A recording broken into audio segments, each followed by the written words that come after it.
We have to talk. If those 4 words get your heart racing, you're not alone. But what you say next could really make or break outcomes or your reputation as a leader. As an executive coach, I've seen a lot of careers stall, not because of what leaders do, but because of what they say next, especially when the situation gets tense. I'm going to talk about 7 key phrases to avoid, especially in difficult communications. The first phrase to avoid is the one that I shared earlier. It's, we have to talk.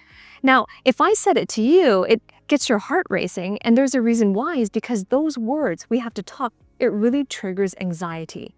And if you lead a team and you are the leader of your team and you're saying to one of your direct reports and you say to them, we have to talk, the first thing they're going to do is they're going to have anxiety response. They're going to wonder what you have to say. They're going to think they did something wrong, and that triggers defensiveness in your team members as well. So now, instead of having an open and trust conversation, it starts by they're being defensive. They feel like they have to defend their position. They feel like they have to defend what they did against you and what you might have to say. They might have to defend themselves against feedback you might have to get, and they have all this racing through their adrenaline, through their bloodstream, even before the conversation.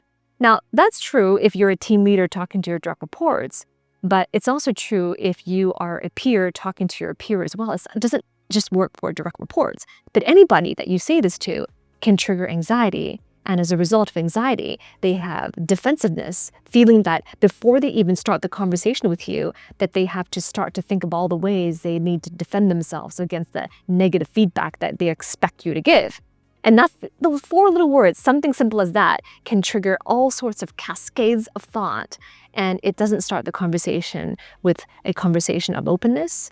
It doesn't start the conversation with trust. It doesn't start the conversation with willingness to be vulnerable in front of you, which are necessary ingredients to have a meaningful discussion. The second phrase to avoid is, please calm down. And this is really common. I hear this very often, especially in conflict or when the situation gets really tense. One person says to the other person, in a well-meaning way sometimes, and they go, hey, please calm down. Have you ever said that before? Now, please calm down. What that does is, the first thing is it invalidates their emotions. Because I understand when you say, please calm down, you want them to calm down because you see how it benefits you. But if you're asking them to calm down, they could be thinking, you're asking me to calm down, but there's nothing calm about what I'm seeing. And what you're asking them to do is be calm in a moment where perhaps they cannot be calm, and they feel like calm does not validate how they feel about this thing, because this thing is really important to them and they need to express it, and they need to feel validated and seen and heard on that first before they can calm down. So if someone asks them to calm down, then they're going to feel like, well, you don't understand what I value. You don't understand how important this is to me that you're asking me to calm down, you see? So it invalidates their emotion first. That's the first reason why please calm down. You want to avoid that in conflict or tense situations. And the second effect this phrase has, please calm down, is it triggers a lack of understanding of the individual's values, right? Because calmness is one way it benefits you. If you're calm, then I don't feel so triggered. If you're calm, then I feel better in this situation.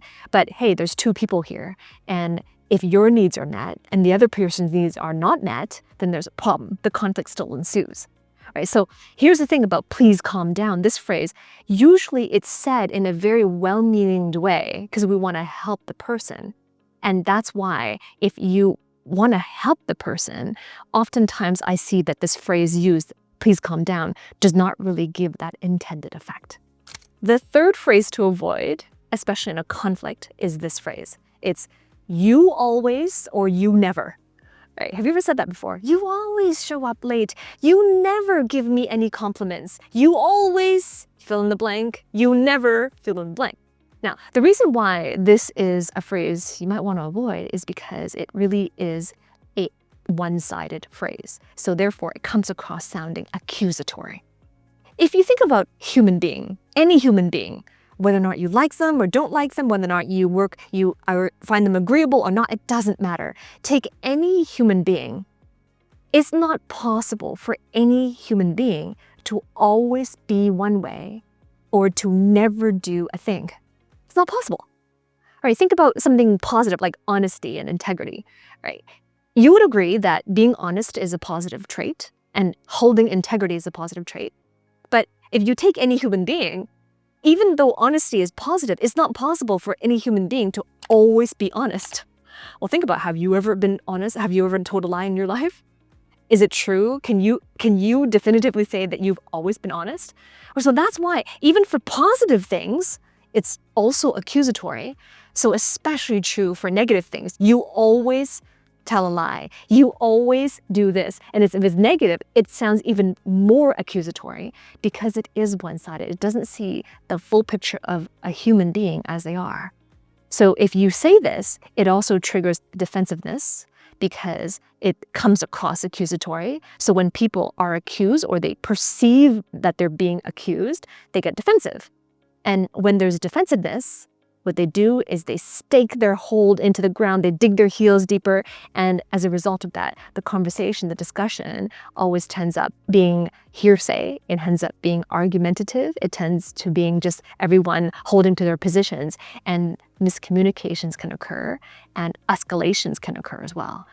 So remember, you always, you never, first of all, it's not true anyways, and if you say it, it comes across accusatory. If you're listening to these 7 phrases to avoid and you're noticing that maybe you say some of them and you'd like to say something different, you'd like to be more empowered, or let's say you're on the receiving end of it and you don't know how to navigate that and you'd like to be able to create meaningful relationships, then I invite you to look below this video in the description. There are a number of options for you to develop the communication skills that leaders have. You can either choose to have a self-study training, or you can choose to work with me and my coaches and my team to have a dialogue with me and work with me in my mentorship. So either way, get the help you need in the links below, and I look forward to working with you on the inside. Phrase number 4 to avoid is not my fault, or whose fault is that? Right? Think about it, how this shows up in conversations. Have you been in a conversation where you or another party goes, well, it's not my fault that this report went late, or well, it's not my fault this project went that way, right? Not my fault, or whose fault is that? So this is an important phrase to avoid because, number one, it deflects responsibility. Even a comment, well, it's not my fault that XYZ happened. You may believe it's true. It's not my fault because, hey, I did my part. If it's not my fault, then hey, then bracket, it must be yours. All right, so it deflects responsibility. And in a team environment, especially in the workplace, taking responsibility is a minimum requirement. So if your language insinuates someone who is deflecting responsibility, like that phrase will insinuate you're deflecting responsibility, then it is the opposite of being a part of a team where we all take ownership for our part. And I don't believe for a moment that if a project were to go sideways or something, and if an outcome were not to turn out the way that we expected it to go, I don't believe for a moment that everybody involved in that journey can't take responsibility or ownership for their part. Right? This is a principle of extreme ownership, not to make excuses or blame other people, but to take ownership and to really seek for your own ownership. Well, where did I own? What am I missing? What am I not seeing in terms of my own assessment of my contribution? What am I not seeing? Right? So a phrase like that really deflects ownership. And secondarily, it really erodes trust. If you have just one person on a team deflecting ownership and saying, well, it's not my fault this happened, just one person deflecting ownership, it really erodes trust on the whole team. And when trust gets eroded, you can have all sorts of side effects happening as well. Other team members feel demoralized. People feel less motivated towards the mission. And other people can become free radicals. Free radicals meaning they start to talk and they start to say, well, if this person's able to make an excuse and get away with it, then well, so can I. And it just productivity can really get affected in the whole team. The 5th phrase to avoid is this one. It's really common. It sounds like this. You're overreacting. Right? This is really common. I mean, this is another one of those phrases where it's said with good intention. Hey, you're overreacting. And then it's usually paired with the other phrase, please calm down, you're overreacting. Am I right? Am I right or am I right? So if you say this phrase, whether or not you have good intentions, the phrase you're overreacting, what it does is it minimizes their experience. Because your perception is that they're overreacting, from their perspective, hey, this is important enough. They may not feel they're overreacting at all. They may genuinely feel that they are reacting just the right amount. So if you say you're overreacting, the first thing they think about is, well, obviously you don't think it's as important as I do. Or obviously you don't see things from my way. And obviously this is not important to you, but it's important to me. So you see, right away, you're minimizing the experience they have. It is their true lived experience. And as soon as they feel that their experiences are minimized, guess what? That also goes to erode trust. Now, if they see from what you said, their perception now is, obviously this is not as important to you as it is to me, then now the second thought they're going to have is, I can't trust you with this because you're not going to treat it with as much respect as I need you to. So now the whole conversation can go sideways, you see. That's right. So if you truly desire in this moment in conflict to serve your best, to lead your best, and to really navigate conflict effectively, then use your intention. If that is truly your intention, use your intention and reflect on, how is my language contradicting my intention? So saying something like that, you're overreacting, could be one of those things where you have a positive intention, but the effect you have is not the effect that you intended. Phrase number 6 to avoid, especially in a conflict, is this one. You make me so fill in the blank. Right? And it could be anything. You make me so angry. You make me so frustrated. You make me so sad. Right? So whatever it is, fill in the blank. You make me so. Now, the reason why this phrase really needs to be avoided is because it labels them as the instigator. If I say, you make me so frustrated, what I'm really saying with my language is that the things you do and say cause me to feel angry, to have an experience of anger, and it's unpleasant. So really, you're labeling them as an instigator when it may not have been their intention to instigate that at all. And by the way, nobody likes to be called an instigator. Nobody likes to be called out and labeled as an instigator. So then the secondary effect that this phrase has is it erodes trust. It creates a closed heart, a shield going up in terms of it stops conversation. And then finally, the last thing that this does, the effect that it can have, is when you say, you make me so fill in the blank, what you're really doing is you're reflecting your own responsibility of your responses. If you think about it, you can't control anything else. You can't control what other people say. You cannot control what other people do. You can't control anything outside of you, but you can 100% control your own responses. And that is your responsibility.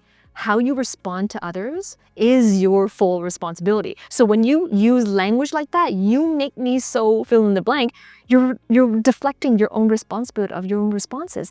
And that shows a lack of maturity. It shows a lack of leadership. It shows a lack of self-governance, a lack of self-mastery. Right? So then it can be very concerning if this phrase is used in critical moments or it's used frequently. The 7th phrase, the last phrase to avoid, especially in a conflict, is this one. I don't want to make things worse. I don't want to make it worse. Right? Now, again, this is one of those phrases where you may say it out of good intention because you don't want to further the argument or you don't want to cause their turmoil or their distress to become greater. But here's the effect that this statement has. If you say, well, I don't want to make things worse, chances are when this phrase appears in the conversation, people usually use it after the conflict has been going on a while, after there's been a few harsh or more emphatic words exchanged, and then, you kind of get just like, I just wanted to just end this right now. But remember, it goes right back to conflict avoidance. And so therefore, we kind of say something like, hey, I just don't want to let's just not make it any worse. Right? And it gives the energy of, I give up. The energy. It's the same energy as, you may not be saying I give up, but it's the same energy of I give up. Let's just stop. Let's just go. Let's just pause here. Let's just go. Let's just give up on this. Hey, looks like we're going to agree to disagree. It's kind of like one of those pulling out responses. And the reason why it's wise not to utilize this phrase is because this phrase can be very dismissive. It comes across as very dismissive, especially if on the other side of it, your listening partner, your communication partner was sharing something that was really important to them. And this conflict this dialogue was very important to them, and now you're saying, hey, I just want to make it worse, then it can come across very dismissive. And as a result of that, it really stops the dialogue from happening. When you're in a communication with somebody where somehow the relationship with that other person really is important, for some reason it's an important relationship, then relationships require maintaining, it requires nurturing, it requires dialogue. And when one person in the relationship partner says something as dismissive like that, I don't want to, that indicates I don't want to continue this, then it really shuts down the dialogue. And as a result of that, it puts the other person in a place where I don't know how to proceed next. You don't want to talk anymore. You don't want to continue this anymore because you think you're making it worse. Well, you telling me you don't want to continue anymore is making it worse. You see, so then it's dismissive, it shuts down the dialogue, and it can cause the other person to feel like, well, to be put in a really difficult place of not knowing how to proceed with you, especially without further direction. So these are the 7 phases to avoid if you are in a conflict, especially if you're in a conflict or a difficult conversation, but they are also wise to avoid in any team communications and dialogues as well.